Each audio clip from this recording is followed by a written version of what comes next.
KSRTC ಬಸ್ಸಸ್ಗೆ 500 ಕೋಟಿ ಹಣ ಬಿಡುಗಡೆ ಮಾಡ್ತೀನಿ. ಕೋಲಾರಕ್ಕೆ ಸೀಮಿತನ ಕೋಲಾರ ಕಡೆ ಓಡಿಸಿದ್ರೆ ಮಾತ್ರ ಬಿಟ್ಕೊಡೋದು ನೀವು. ಕೋಲಾರ ಕಡೆ ಮಾತ್ರ ಎಲ್ಲರಿಗೂ ಕೊಡ್ತೀರಾ? ಎಲ್ಲ ಕೋಲಾರಕ್ಕೆ ಆದ್ಯತೆ ಕೊಡಬೇಕು ಅಂತ ಹೇಳಿದ್ದಾರೆ ಅಲ್ವಾ? 500 ಕೋಟಿ ಕೊಡ್ತೀನಿ ಅಂತ ಹೇಳಿದರೆ ಅವರಿಗೆ ನೀವೆಲ್ಲರೂ ಪರವಾಗಿ ಧನ್ಯವಾದಗಳು ಹೇಳ್ತೇನೆ. ಆಯ್ತು. ಮತ್ತೆ ನಾರಾಯಣಸ್ವಾಮಿಯವರು ಅತ್ಯಂತ ಚುರುಕ ಕೆಲಸ ಮಾಡುವಂತವ್ರು. ಈಗಾಗಲೇ 3 ಸಲ 4 ಸಲ ಆಯ್ತು ನಾರಾಯಣಸ್ವಾಮಿ ಇನ್ನೊಂದು ನಾರಾಯಣಸ್ವಾಮಿ ಅವರು ಫಸ್ಟ್ ಗೆದ್ದು 89 ಯಾವಾಗ ಗೆದ್ದಿದ್ರು? 89 ನಾನು ಮೊದಲನೇ ಸಲ 89 ಗೆದ್ದೆ. ನಾರಾಯಣಸ್ವಾಮಿ ಅವರು ಕೂಡ ಶಾಸಕರಾಗಿ ಗೆದ್ದಿದ್ರು. ಅವರು ಕೂಡ 4 ಬಾರಿ ಶಾಸಕರಾಗಿದ್ರು. ಅದೇ ರೀತಿ ಶ್ರೀಮತಿ ರೂಪ ಅವರು, ಮುನಿಯಪ್ಪನವರು ಯಾವ ತರನೋ ಅದೇ ರೀತಿಯೇ ಶ್ರೀಮತಿ ರೂಪ ಅವರು ಯಾವುದೇ ಕೆಲಸ ಕೊಟ್ಟಿದ್ರೆ ಅದು ಆಗುವವರೆಗೂ ಬಿಡೋದೇ ಇಲ್ಲ. ಮುನಿಯಪ್ಪನವರು ಆಗ್ತಾನೆ ಯಾವ ಕೆಲಸ ಕೊಟ್ಟಿದ್ರು ಕೂಡ ಎಲ್ಲ ಆಗುವವರೆಗೂ ಬಿಡೋದಿಲ್ಲ. ಮತ್ತೆ ಈ ಮುನಿಯಪ್ಪನವರಿಗೆ 75ನೇ ವರ್ಷದ ಹುಟ್ಟುಹಬ್ಬಕ್ಕೆ ಬಂದು ಮೆಸೇಜ್ ಕೊಡಿ ಅಂತ ನನಗೆ ಕಳಿಸಿದ್ರು. ನಮ್ಮ ಅಧಿಕಾರಿಗಳು ಏನೋ ಟೈಪ್ ಮಾಡ್ಕೊಂಡು ಬಂದಿದ್ರು. ಆಮೇಲೆ ನಾನು ಓದಿ ಸಿಕ್ಕಿದೆ. ಮುನಿಯಪ್ಪನವರು ಇವರು ನಮ್ಮ ಇಸ್ರಾಯೇಲ್ ಗರ್ಭದಲ್ಲಿ ಬೆಳೆದಂತವರು ಮತ್ತು ಅಪಾರ ದೈವ ಭಕ್ತರು. ಮತ್ತು ಅವರು ರೈಲ್ವೆ ಮಿನಿಸ್ಟರ್ ಆಗಿದ್ದಾಗ ನಮ್ಮ ರಾಜ್ಯಕ್ಕೆ ಕೊಡುಗಿರ್ತಕ್ಕಂಥ ಕೊಡುಗೆಗಳು ಇನ್ನು ಬೇರೆ ಆಕ್ಸಿಡೆಂಟ್ ಪ್ರಯತ್ನ ಮಾಡಿ ಸಾಯಂಕಾಲ ಮಾಡಿದ್ರು. ತದನಂತರ ಬಂದಂತ ಸರ್ಕಾರಗಳು ಅದಕ್ಕೆ ಅವಕಾಶ ಕೊಡಲಿಲ್ಲ. ಅದು ಆಗಿದ್ರೆ ಇದು ದೊಡ್ಡ ಒಂದು ವಿದ್ಯುತ್ತೇ ಬರ್ತಾ ಇತ್ತು. ಆಮೇಲೆ ಅವರು ರೈಲ್ವೆ ಇದು ಸಾರಿಗೆ ನಗರ ಸಾರಿಗೆ ಮಂತ್ರಿಯಾಗಿದ್ದಾಗ ಬೆಂಗಳೂರಿನಿಂದ ಗುಲ್ಬರ್ಗ ಕೂಡ ರಸ್ತೆ ಮಾಡಿದ್ದು ಅವರೇ.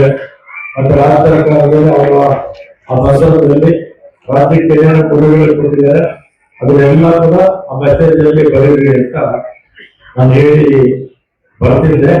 ಮತ್ತೆ ಅದರಿಂದ ಇವತ್ತು ಇನ್ನು ಅನೇಕ ನಮ್ಮ ಹಿರಿಯ KSRTC ಉದ್ಯೋಗಿಗಳು, ಅಂತಿಮ ಕಮಿಷನರ್, ಅಧಿಕಾರಿಗಳು, ಮತ್ತೆ ಈ ಪಕ್ಕದಲ್ಲೆಲ್ಲ ನಮ್ಮ ಮುಖಂಡರು, ಅದೇ ರೀತಿ KGF ನಗರಸಭೆ ಅಧ್ಯಕ್ಷರು, ಪದಾಧಿಕಾರಿಗಳು, ಮಾಧ್ಯಮಗಳ ಭಕ್ತರು ಮತ್ತು ಅನೇಕ ಗಣ್ಯರೆಲ್ಲ ಇಲ್ಲಿ ತಾವೆಲ್ಲ ಕೂಡ ಈ ಕಾರ್ಯಕ್ರಮದಲ್ಲಿ ಭಾಗವಹಿಸಿದ ಮಾತಾಡಿದ್ದಾರೆ.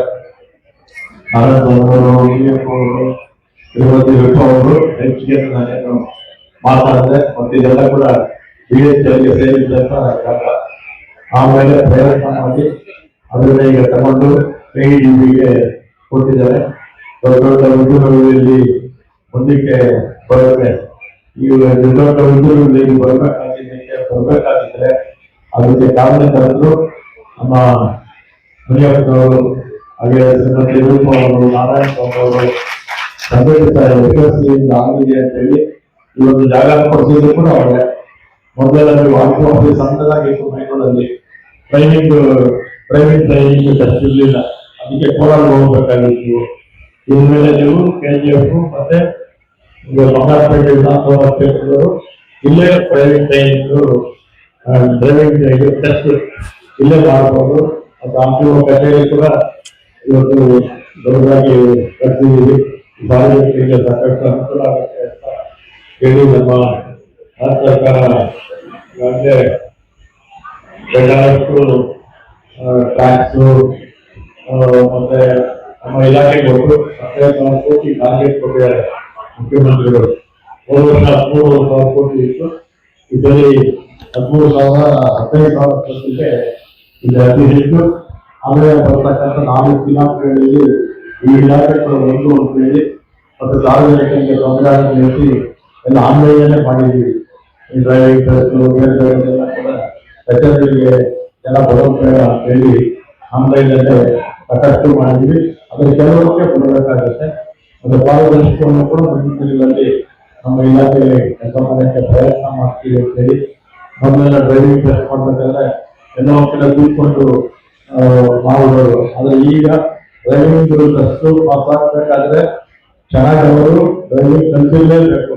ಎಲ್ಲ ಆಟೋಮೆಟಿಕ್ ಇಲ್ಲ, ಆಟೋಮೆಟಿಕ್ ಡ್ರೈವಿಂಗ್ ಟೆಸ್ಟ್ ಚೆನ್ನಾಗಿ ಕಲ್ತಿದ್ರೆ ಸೆನ್ಸರ್ ಪಾಸ್ ಮಾಡುತ್ತೆ, ಇಲ್ಲಾಂದ್ರೆ ಫೇಲ್ ಮಾಡುತ್ತೆ. ಅದರಿಂದ ನಮ್ಮ ರಾಜ್ಯದಲ್ಲಿ ಆಕ್ಸಿಡೆಂಟ್ ಕಡಿಮೆ ಆಗಬೇಕಾಗಿದೆ. ಇದರ ಡ್ರೈವಿಂಗ್ ಟೆಸ್ಟ್ ಎಲ್ಲ ಕಡೆ ಆವಾಗ ನಮ್ಮ ಡ್ರೈವರ್ಸ್, ಯಾವ ಡ್ರೈವರ್ಸ್ ಅಂದ್ರೆ ಯಾರು ಡ್ರೈವಿಂಗ್ ಟೆಸ್ಟ್ ಹೋಗ್ತಾರೆ ಅವ್ರು ಚೆನ್ನಾಗಿ ಕಲ್ತಿದ್ರೆ ಮಾತ್ರ ಪಾಸ್ ಆಗುತ್ತೆ, ಇಲ್ಲ ಅಂದ್ರೆ ಪಾಸ್ ಆಗಲ್ಲ. ಚೆನ್ನಾಗಿ ಡ್ರೈವಿಂಗ್ ಕಲ್ತಿರೋರು ವಾಹನಗಳು ಓಡಿಸಿದ್ರೆ ಆಕ್ಸಿಡೆಂಟ್ ಕಡಿಮೆ ಆಗುತ್ತೆ. ಆ ದೃಷ್ಟಿಯಿಂದ ಇದು ನಮ್ಮ ರಾಜ್ಯದಲ್ಲಿ ಎಲ್ಲ ಬಹುತೇಕ ಎಲ್ಲ ಜಿಲ್ಲೆಗಳಲ್ಲೂ ಕೂಡ ಕೆಲಸ ನಡೆಯುತ್ತಾ ಇದೆ. ಕೆಲವು ಪ್ರಾರಂಭವಾಗಿದೆ, ಇನ್ನು ಕೆಲವು ಮುಗಿಯೋ ಹಂತದಲ್ಲಿದೆ, ಇನ್ನು ಕೆಲವು ಈ ರೀತಿ ಪ್ರಾರಂಭ ಕೂಡ ಮಾಡ್ತಾ ಇದ್ದೀವಿ ಅಂತೇಳಿ ಹೇಳಿ ಮತ್ತಿನಿಂದ ಇದನ್ನು ನಮ್ಮ ಇಲಾಖೆಗೆ ಸಂಬಂಧಪಟ್ಟಿದ್ದು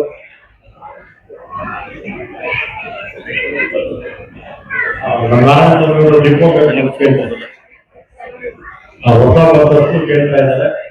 ಈ ಸಲ ಒಂದು 900 ಬಸ್ಸು ಬರ್ತಾ ಇದೆ KSRTCಗೆ. ನಿಮ್ಮ ಜಿಲ್ಲೆಗೆ ಬರೋಣ. ಮತ್ತೆ ನಾರಾಯಣಸ್ವಾಮಿ ಅವರು ಒಂದು ಡಿಪೋ ಬೇಕು ಅಂತ ಹೇಳಿದ್ದಾರೆ. ಡಿಪೋ ಜಾಗ ಇದೆಯಾ?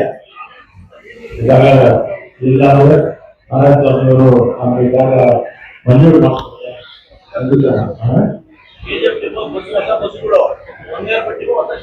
ಆಯ್ತು, KGFಗೆ ಬಸ್ಸುಗಳು ಬಂಗಾರಪೇಟೆಗೆ ಡಿಪೋ ಕೇಳ್ತಾರೆ. ಆ ಕ್ರಮ ಎಲ್ಲರೂ